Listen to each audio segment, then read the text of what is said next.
خوشی کا موقع ہے کہ اس وقت ہمارے درمیان مادر دارالعلوم دیوبند کے استاد حدیث حضرت مولانا سلمان بجوری صاحب دامت برکاتہ تشریف فرما ہیں۔ خلیفہ حضرت مولانا پیر ذوالفقار صاحب نقشبندی دامت برکاتہ عالیہ، والد ماجد حضرت مولانا عبدالغنی صاحب دامت برکاتہ کی گزارش پر یہاں تشریف فرما ہیں۔ باوجود اس سفر سے تشریف لا رہے ہیں، حضرت سے گزارش کی ہے، حضرت نے اس کو قبول فرمایا۔ حضرت سے میں درخواست کرتا ہوں کہ حضرت اپنے نصائح سے ہم سب کو مستفیض فرمائیں۔ بسم اللہ الرحمن الرحیم۔ الحمد للہ نحمده ونستعینه ونستغفره ونؤمن به ونتوکل علیہ ونعوذ باللہ من شرور انفسنا ومن سیئات اعمالنا، من یهده اللہ فلا مضل له ومن یضللہ فلا ہادی له، ونشهد ان لا الہ الا اللہ وحدہ لا شریک له، ونشهد ان سیدنا ونبینا ومولانا محمدا عبدہ ورسولہ صلی اللہ تعالی علیہ وعلى آلہ واصحابہ وبارک وسلم تسلیما کثیرا، اما بعد فاعوذ باللہ من الشیطان الرجیم، بسم اللہ الرحمن الرحیم۔ لقد كان لكم في رسول الله أسوة حسنة لمن كان يرجو الله واليوم الآخر وذكر الله كثيرا، صدق الله العظيم۔ قال رسول الله صلی اللہ علیہ وسلم: لا يؤمن احدكم حتى يكون هواه تبعا لما جئت به، او كما قال علیہ الصلاۃ والسلام۔ سبحان ربک رب العزة عما يصفون وسلام علی المرسلین والحمد للہ رب العالمین۔ اللہم صلی علی سیدنا محمد وعلی آل سیدنا محمد مبارک وسلم۔ اللہم صلی علی سیدنا محمد وعلی آل سیدنا محمد مبارک وسلم۔ اللہم صلی علی سیدنا محمد وعلی آل سیدنا محمد مبارک وسلم۔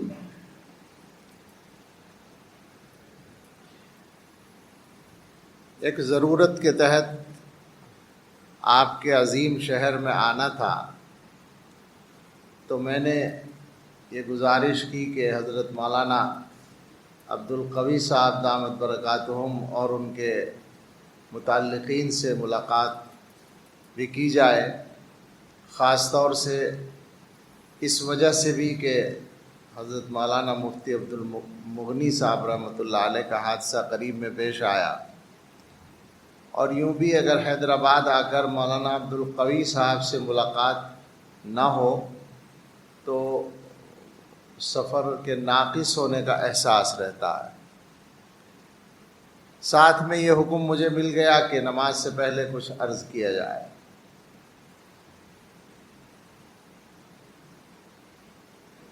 یہ سلسلے جو ہیں بیانات کے، تقریروں کے، جلسوں کے، اجتماعات کے، کانفرنسوں کے، یہ چلے آ رہے ہیں اور معمول کا حصہ ہیں، لیکن آپ میں سے کوئی بھی آدمی یقیناً یہ نہیں سمجھتا ہوگا کہ یہ کوئی مقصد ہے اصل، بلکہ مقصد تک پہنچنے کا یہ ذریعہ ہے۔ اب آدمی کے مزاج میں اگر مقصد کو سامنے رکھ کر کام کرنے کی عادت ہو تو ایسی چیز سے وہ فائدہ اٹھا لیتا ہے، اور اگر وہ سامنے نہ ہو تو پھر اسی کو مقصد سمجھ لیتا ہے۔ بالکل میرے ذہن میں ابھی یہ مثال آئی کہ گاڑی میں بیٹھنا، سفر کا یعنی گاڑی میں بیٹھ کر کہیں جانا، یہ ایک ذریعہ ہوتا ہے کسی جگہ پہنچنے کا۔ آپ کو کام ہے کسی فلاں جگہ پر، وہاں جانے کے لیے گاڑی میں بیٹھنا، ٹرین میں بیٹھنا، ہوائی جہاز میں بیٹھنا یہ ایک ذریعہ ہے۔ تو اب آپ جاتے ہیں، آپ کے ساتھ میں آپ کے گھر کے 2-3 بچے بھی بیٹھے ہیں، آپ کو تو فکر ہے اس کام کی جس کے لیے جا رہے ہیں، چونکہ آپ کے ذہن میں یہ بات واضح ہے کہ گاڑی میں بیٹھنا مقصد نہیں ہے بلکہ وہ کام اصل ہے جس کے لیے جانا ہے۔ لیکن آپ کو پتا ہے کہ بچوں کا کیا حال ہوتا ہے، بچے، چھوٹے بچے خوش ہوتے ہیں کہ گاڑی میں بیٹھے ہیں، بچے خوش ہوتے ہیں کہ ہوائی جہاز میں بیٹھنے کا موقع ملا ہے، بچے خوش ہوتے ہیں کہ ٹرین کے سفر کا موقع ملا ہے جنہوں نے ٹرین میں نہیں بیٹھا ہوتا پہلے سے۔ کیوں؟ اس لیے کہ ان کے ذہن میں وہ اصل مقصد نہیں ہے بلکہ انہوں نے ذریعے کو مقصد سمجھ لیا ہے، وہ بچکانہ پن ہے ان کا۔ لیکن اگر ہم غور کریں تو مسلمانوں کی اکثریت شاید اسی بچکانہ مزاج کا اس وقت شکار بنی ہوئی ہے۔ ہم لوگ آتے ہیں، جلسے ہوتے ہیں ہمارے، اور لوگ آ کر سنتے ہیں اس نیت سے کہ جلسے میں جا رہے ثواب ملے گا، اجتماع میں جا رہے ثواب ملے گا، اور دعا ہوگی، دعا میں شریک ہو جائیں گے۔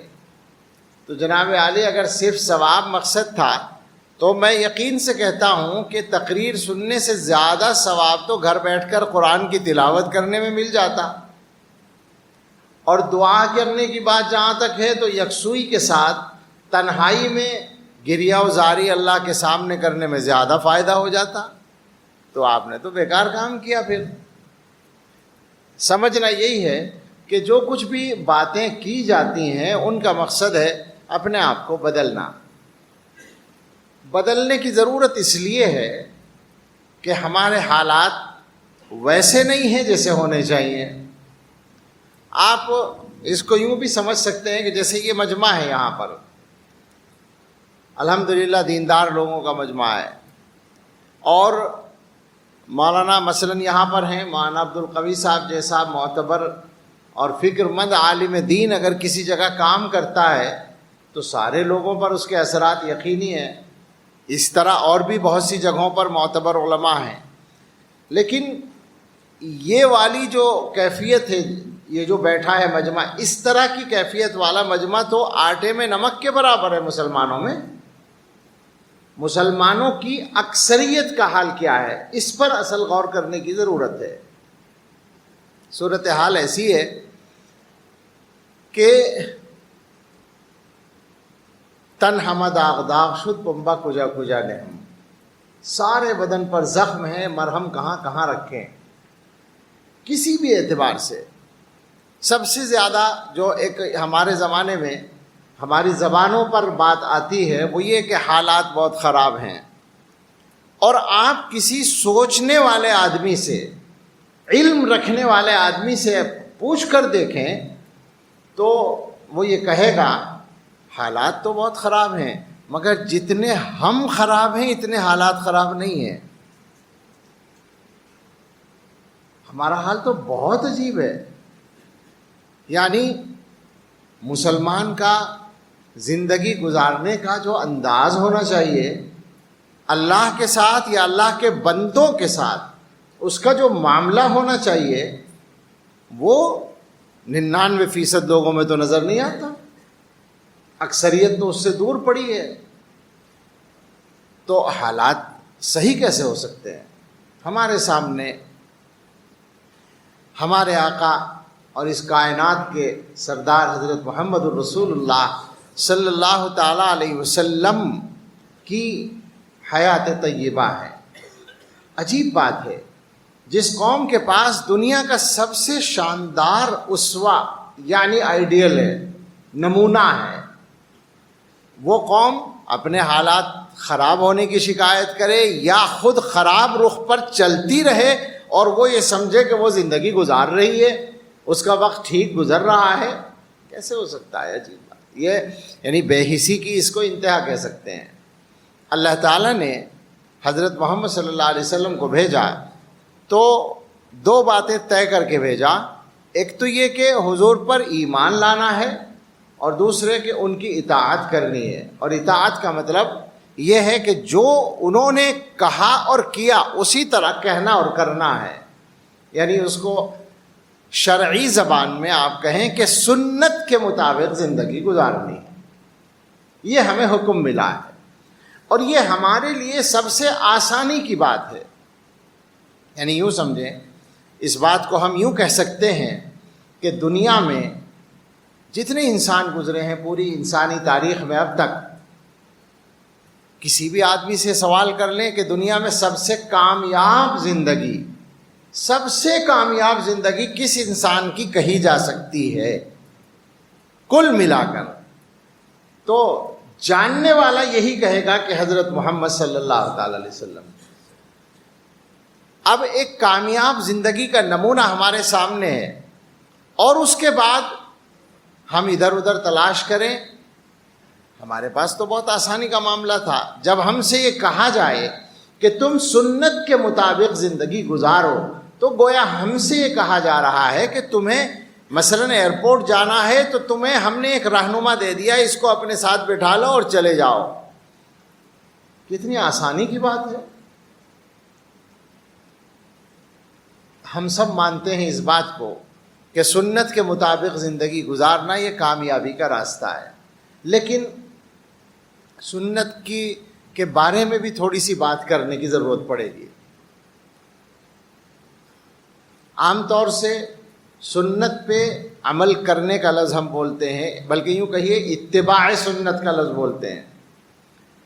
تو اتباع سنت کا مفہوم ہمارے ذہنوں میں محدود قسم کا ہے. یعنی مثلاً یوں کہیے اس کو کہ اگر کوئی آدمی داڑھی رکھ لے، کرتا پاجامہ پہن لے، ٹوپی پہن لے، اور مثلاً کھانا سنت کے مطابق بیٹھ کر کھانے لگے، تھوڑا سا چلنے ولنے میں سنت کا خیال کر لے، نماز میں کچھ تھوڑا سا خیال کر لے سنت کا، بھئی یہی چند چیزیں عام طور سے مشہور ہیں.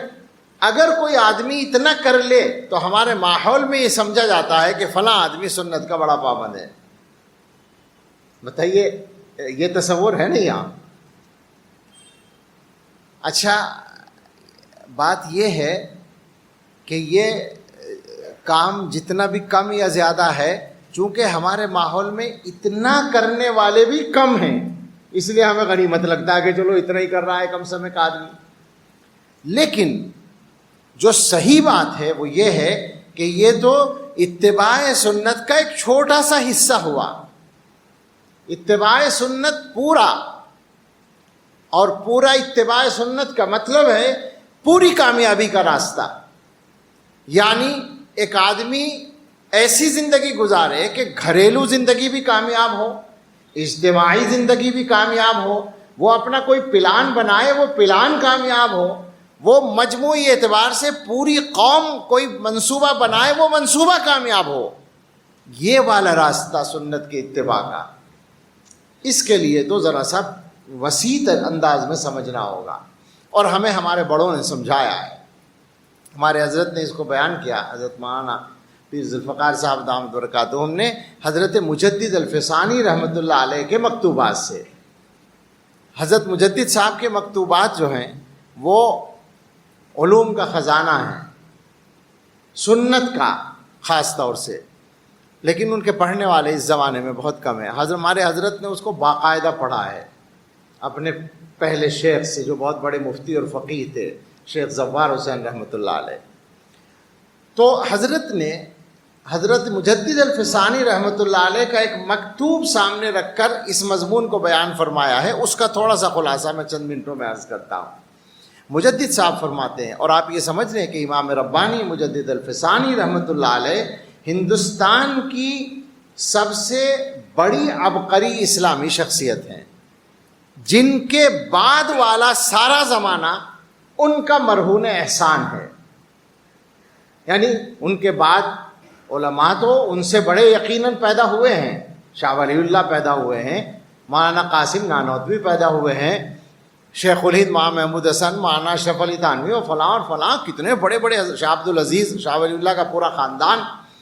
لیکن یہ سب کے سب برکت ہیں مجدد الفسانی رحمۃ اللہ علیہ کے کام کی. انہوں نے جو لکھا اس سلسلے میں، وہ فرماتے ہیں کہ بابا، اتباع سنت کے 7 مرحلے ہیں. 7 مرحلے جو انہوں نے بیان کیے وہ چونکہ عالم بھی تھے اور تصوف کے بھی امام تھے، بلکہ مجدد تھے تصوف کے بھی، خاص طور سے نقشبندی سلسلے کے، تو اس میں انہوں نے تصوف کے اعلیٰ مضامین بیان کر دیے ہیں۔ اخیر کے 4 جو ہیں وہ صرف تصوف سے متعلق اصطلاحات ہیں، ظاہر عمل کرنے کے وہ بھی ہیں مگر سمجھنے اور سمجھانا ان کا آسان نہیں ہے۔ تو ہم شروع کے 3 پر بات کرتے ہیں عام مجموع میں۔ انہوں نے فرمایا اتباع سنت کا پہلا قدم، ان کا جو لفظ ہے وہ قدم ہے، پہلا قدم یہ ہے کہ تم اپنے تمام ظاہری اعمال کو سنت کے تابع بنا لو۔ دوسرا قدم یہ ہے کہ تم اپنے تمام باطنی اعمال کو سنت کے مطابق بنا لو۔ تیسرا قدم یہ ہے اپنے تمام اعمال کی کیفیات کو سنت کے مطابق بنا لو۔ بس اسی پر بات کرتے ہیں تینوں پر۔ پہلی بات، تمام ظاہری اعمال، زندگی ساری آ گئی، زندگی کا اکثر حصہ اسی میں آ گیا۔ ظاہری اعمال میں دل سے ہونے والے کاموں کے علاوہ سب کچھ آ گیا، مثلا عبادات۔ اتباع سنت کے اس مرحلے میں یہ ضروری ہوگا کہ تم ساری عبادتیں سنت کے مطابق کرو۔ اب عبادتوں کی تفصیل میں آپ جائیں، نماز سنت کے مطابق پڑھو، اور پھر نماز سے پہلے کے جو اعمال ہیں وضو اور فلاں وہ سب سنت کے مطابق ہو۔ پاکی حاصل کرنے کے جو طریقے ہیں وہ سب سنت کے مطابق ہوں۔ نماز کے بعد، نماز میں بھی پھر تفصیلات ہیں، نماز جماعت کے ساتھ ہو، نماز کا رکوع سجدہ قعدہ قومہ جلسہ ساری چیزیں سنت کے مطابق ہوں، نیت باندھنے کا طریقہ سنت کے مطابق ہو، رکوع سنت کے مطابق ہو، تفصیل میں چلے جائیں۔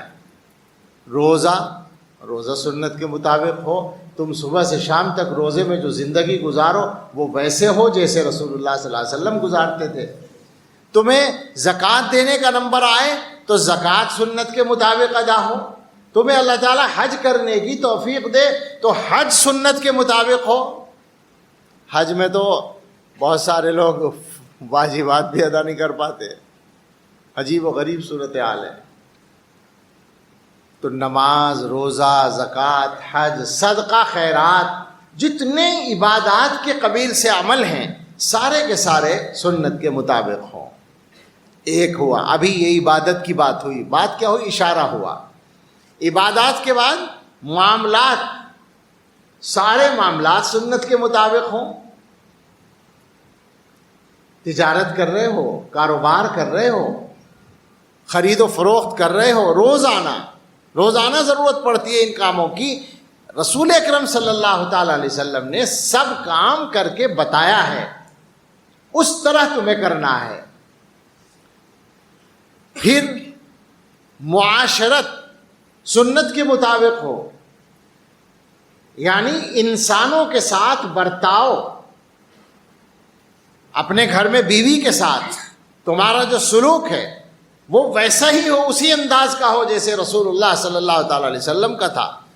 گھر والوں کی مدد کرنا، ان پر غصہ نہ کرنا، ان کے کاموں میں تعاون کر دینا، ان کے ساتھ ہنسی مذاق بھی کرنا، ان کی ضروریات کا خیال رکھنا۔ جتنی تفصیل میں چلے جائیں، پڑوسیوں کے ساتھ، رشتہ داروں کے ساتھ، بھائیوں کے ساتھ، والدین کے ساتھ، بھائی بہنوں کے ساتھ، والدین کے ساتھ، اولاد کے ساتھ۔ عام طور پر والدین کی بات تو کی جاتی ہے، اولاد کی بات نہیں کرتے لوگ۔ جس طریقے سے بہت سی اولادیں والدین کے سلسلے میں کوتاہی کرتی ہیں، بہت سے والدین اولاد کے معاملات میں کوتاہی کرتے ہیں۔ حدیث میں یہ بات آئی ہے کہ ساووا بین الاولاد، بچوں کے درمیان انصاف کرو، برابری کرو۔ بہت سارے ماں باپ ہیں ایسے جو بچوں میں انصاف نہیں کرتے، ایک بچے کو زیادہ دے رہے ہیں، ایک کو کم دے رہے ہیں۔ تو سب کے ساتھ معاشرت، پھر معاشرت میں یہ بھی آئے گا، پڑوسی کے علاوہ ملاقاتی کوئی ہے اس کے ساتھ، مہمان کوئی ہے اس کے ساتھ۔ تم مہمان بنے ہو تو میزبان کے ساتھ۔ عام طور سے مہمان کا حق تو معلوم ہے، میزبان کا حق نہیں معلوم۔ مہمان یہ سمجھتا ہے کہ سارا حق میرا ہی میرا ہے. میزبان بیچارے کی کچھ رعایت کرنی ہے نہیں کرنی ہے اس کا کچھ پتہ نہیں ماحول میں عام طور پر.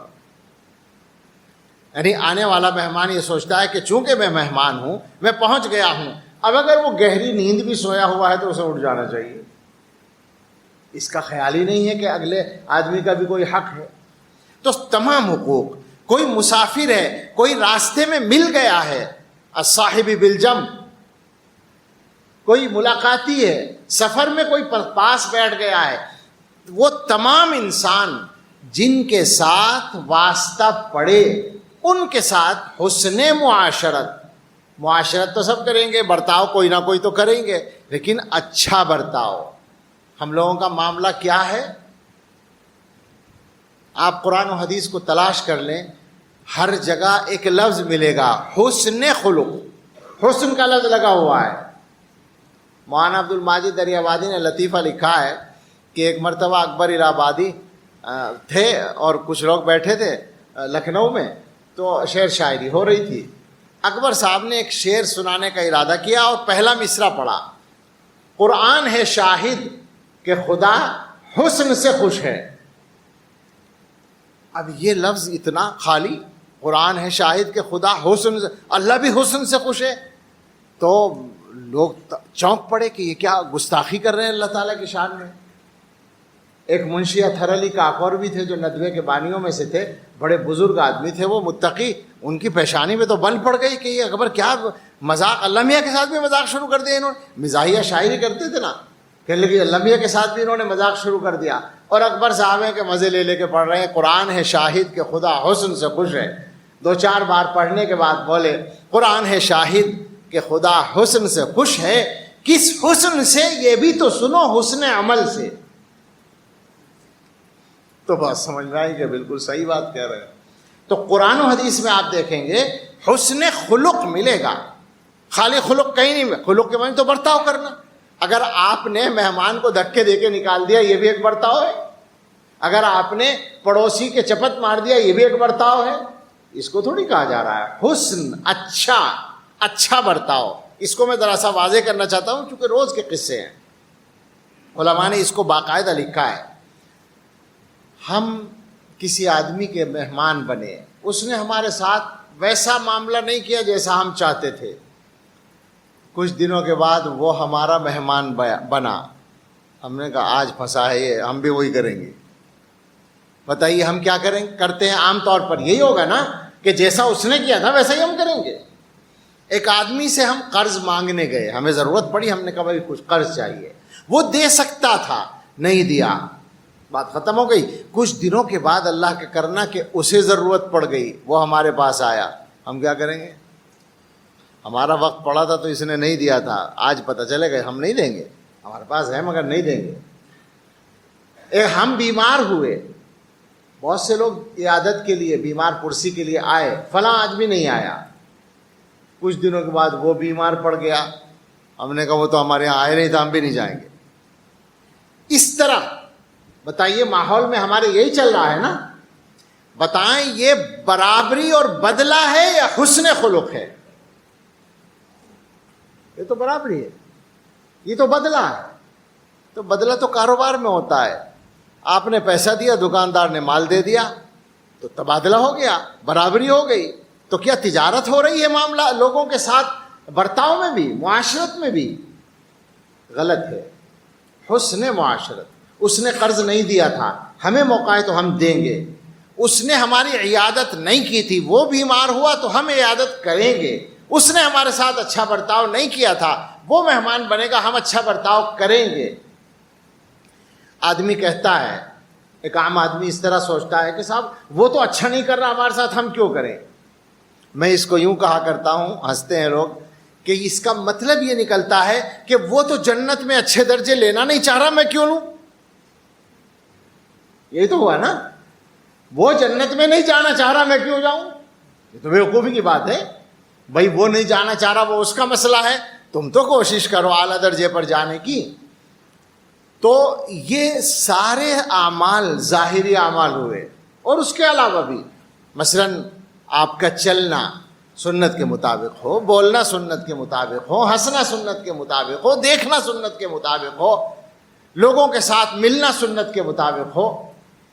اور جو لوگ واقعتاً اپنی زندگی کو کامیاب بنانا چاہتے ہیں وہ یہ سب کام کرتے ہیں. مجھے ایسے موقع پر ایک بات عجیب یاد آتی ہے. شیخ الاسلام حضرت مولانا سید حسین احمد مدنی رحمۃ اللہ علیہ نے ایک مرتبہ یہ فرمایا تھا. ان کی عادت تھی وہ ٹھہر ٹھہر کر بولتے تھے، رفتار ہلکی ہوتی تھی. تو انہوں نے طلبہ سے فرمایا کہ میں جلدی بھی بول سکتا ہوں، یعنی مجھے قدرت ہے تیز بولنے کی، مگر ان کے الفاظ تھے میں الحمدللہ بسرعت تقریر پر قادر ہوں، یعنی جلدی جلدی بولنے پر قادر ہوں، لیکن یہ توقف فی الکلام، ٹھہر ٹھہر کے بولنا، میں نے مجاہدہ کر کے سیکھا ہے، اس لیے کہ حضرت محمد الرسول اللہ صلی اللہ علیہ وسلم ٹھہر ٹھہر کر بولتے تھے. آپ اندازہ کریں کہ آدمی اپنی عادتوں کو سنت کے تابع کر رہا ہے، ورنہ کیا کرتے ہیں لوگ؟ جیسے بولنے کی عادت بچپن سے چلی ہے ویسے ہی بولتے ہیں، جیسے چلنے کی عادت چلی آ رہی ہے ویسے ہی چلتے ہیں. کوئی کوشش نہیں کرتا کہ چلنے کا ڈھنگ حضور کی طرح ہو جائے، بولنے کا ڈھنگ حضور کی طرح ہو جائے. تو یہ یہاں تک ہوتا ہے جو صحیح بات کو سمجھنے والے ہیں اور اللہ کے رسول صلی اللہ علیہ وسلم سے محبت کرنے والے ہیں، اپنے آپ کو کامیاب بنانے کا ارادہ کرنے والے ہیں. تو یہ سارے ظاہری اعمال سنت کے تابع بناؤ. مجدد صاحب فرماتے ہیں یہ پہلا قدم ہوا اتباع سنت کا. دوسرا قدم یہ ہے کہ اپنے تمام باطنی اعمال کو سنت کے تابع بناؤ. باطنی اعمال سے مراد بنیادی طور پر قلب کے اعمال ہوتے ہیں. عام طور سے یہ تصور بنا ہوا ہے کہ عمل تو اعضاء سے ہوتا ہے، لیکن آپ بتائیں اگر کوئی آدمی دکھاوا کرے، عبادت میں ریاکاری کرے، تو اسے گناہ ملے گا یا نہیں؟ ملے گا نا. کیا بغیر عمل کے گناہ مل سکتا ہے؟ اس کا مطلب یہ کہ عمل دل سے بھی ہوتا ہے. بہت سارے عمل دل سے ہوتے ہیں، اور ہمارے حضرت نے فرمایا کہ عجیب بات ہے کہ دل سے جتنے گناہ ہوتے ہیں وہ تقریباً سارے کے سارے کبیرہ گناہ ہیں. مثلا دل سے آدمی دکھاوا کرتا ہے، عمل کرنے بیٹھا اور نیت یہ ہے کہ لوگ دیکھیں، یہ دل کا عمل ہے اور بدترین کبیرہ ہے. دل سے آدمی بڑائی کرتا ہے، تکبر کرتا ہے، دل کا عمل ہے، اور اکبر الکبائر اس کو کہا گیا ہے. دل سے آدمی حسد کرتا ہے، دوسرے سے جلتا ہے اللہ کی دی ہوئی نعمتوں پر. ایک آدمی کو اللہ نے پیسہ دے دیا، ہم کہتے ہیں اللہ وہ تو بڑا خراب آدمی، پتہ نہیں اللہ میں نے کیوں نواز دیا. کرتے ہیں نا یہ تبصرہ. ایک آدمی کو اللہ نے عزت دے دی، ہم کہتے ہیں وہ تو بڑا ویسا آدمی، پتہ نہیں اللہ نے کیوں عزت دے رکھی ہے. ہمارے حضرت یوں فرمایا کرتے ہیں کہ حسد کا ترجمہ یہ ہے کہ آپ یہ چاہتے ہیں کہ اللہ تعالیٰ جب کسی کو نعمت دے تو آپ سے مشورہ کر کے دیں. آپ طے کریں گے کہ کون اس نعمت کا حقدار ہے. سبحان اللہ. آپ اللہ میاں کی خدائی میں شریک ہیں، گھر بیٹھے آپ سے پوچھ کر نہیں دیں گے اللہ تعالیٰ. کیوں دیتے ہیں؟ وہ ان کی حکمت ہے. خراب آدمی ہے نا تو آپ سے حساب نہیں لیا جائے گا اس کی خرابی کا. اللہ نے دیا ہے وہ اسی سے حساب لیا جائے گا. اگر وہ غلط کرے گا وہ جانے گا. آپ کیوں پریشان ہیں؟ ہاں یہ الگ بات ہے کہ اللہ نے اس کو دے دیا تو آپ ایک کام کریں، اللہ میاں سے آپ بھی مانگ لیں. مانگنے میں کوئی پابندی نہیں ہے. کیا پریشانی ہے مانگنے میں؟ اللہ سے مانگو. اس سے کیوں جلتے ہو؟ یوں ہی کہہ کے مانگو کہ اللہ میاں آپ نے اس کو دیا ہے مجھے بھی دے دیجیے. کوئی پابندی نہیں مانگنے پر. بلکہ حضرت کے یہاں یہ لطیفہ بھی ہوا کہ ایک صاحب نے پتہ نہیں کس کیفیت میں یہ دعا کی کہ یہ حضرت سے ہی کہا کہ دعا کر دیجئے کہ اللہ تعالیٰ مجھے $1 کروڑ دے دے. اب $1 کروڑ بڑی رقم ہوئی. تو برابر میں ایک صاحب تھے، وہ بے ساختہ بولے $1 کروڑ. تو حضرت نے فرمایا کہ آپ سے نہیں مانگے، اللہ سے مانگے. آپ کیوں پریشان ہو رہے بھئی؟ آپ کے اوپر کیوں بوجھ پڑا گئی؟ آپ سے کہا ہے کہ $1 کروڑ دے دیجئے. اللہ کے لیے 1 پیسہ دینا اور $1 کروڑ دینا بالکل برابر ہے. ایسا نہیں ہے کہ یہ آسان اور وہ ذرا کچھ کم آسان ہو، ایسا نہیں ہے، بالکل برابر ہے۔ تو اللہ سے مانگو، دوسروں سے کیوں جلتے ہو؟ میں یہ کہہ رہا تھا کہ دل سے جو عمل ہوتے ہیں وہ سارے کے سارے اکثر، یعنی جو اس میں سے جو ناجائز عمل ہیں وہ سب کبیرہ گناہ ہیں، اور اس کے مقابلے میں جو اچھے عمل ہیں وہ اعلیٰ درجے کے اچھے عمل ہیں۔ ریاکاری نہیں کر رہا، ایک آدمی اخلاص سے کام کر رہا ہے، سارے اعمال میں روح پیدا ہو جائے گی اگر وہ اخلاص سے کام کر رہا ہے۔ کتنا بڑا معاملہ ہوا، یعنی اس کی نماز، اس کا روزہ، اس کی زکوٰۃ، اس کا حج، اس کا صدقہ خیرات، ساری چیزیں قبول ہو جائیں گی اس کے دل کے عمل کی برکت سے۔ اس کا مطلب یہ ہوا کہ باطنی اعمال کی بھی بہت زیادہ اہمیت ہے۔ تو مجدد صاحب نے فرمایا کہ اپنے تمام باطنی اعمال کو سنت کے تابع بناؤ۔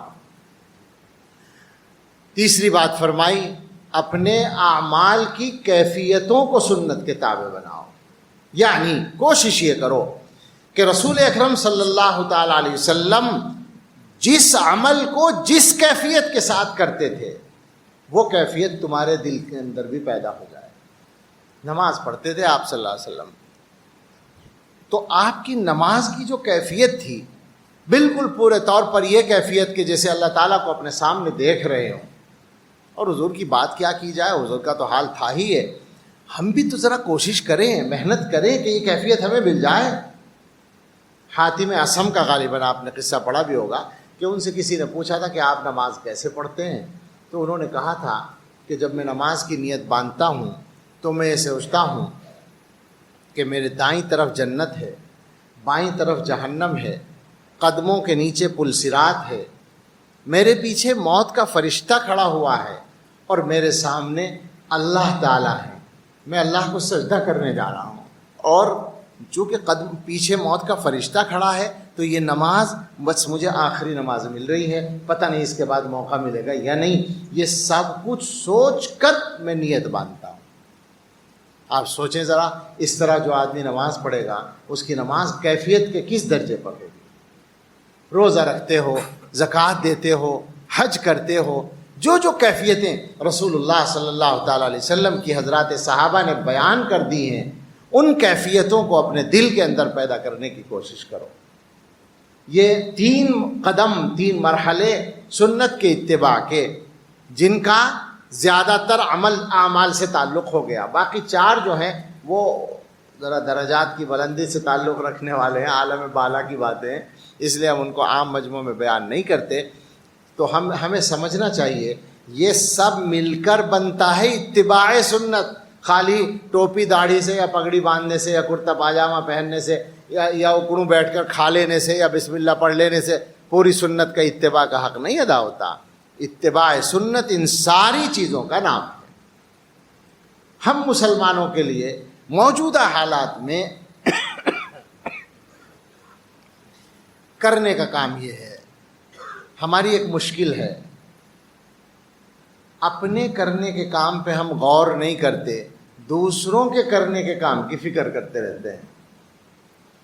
بس فلاں کو ایسا کرنا چاہیے، فلاں کو ایسا کرنا چاہیے۔ ارے جناب، آپ کو کیا کرنا چاہیے وہ تو تھوڑا سا دیکھ لو نا۔ ہم جیسا کوئی بھی عام آدمی اگر ہے، اس کی ذمہ داری کیا ہے جو اللہ تعالیٰ نے قرآن میں بیان کی ہے؟ قوا انفسکم واہلیکم نارا وقودها الناس والحجارہ۔ یہ ڈیوٹی ہر مسلمان کی ہے کہ اپنے آپ کو اور گھر والوں کو جہنم سے بچانا ہے، جنت میں لے جانا ہے۔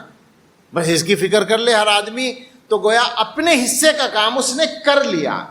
اب اگر کوئی آدمی اسی مجمع میں سے ایسا ہے جس کی ذمہ داری اس سے بڑی ہے، اپنے محلے کی ذمہ داری ہے، اپنے علاقے کی ذمہ داری ہے، اپنے شہر کی ذمہ داری ہے، اپنی قوم کی ذمہ داری ہے، ہیں علماء قائدین ہیں، تو ان کی ذمہ داری اس میں وہاں بھی پہنچے گی، انہیں اپنی اس ذمہ داری کو سمجھنا ہوگا۔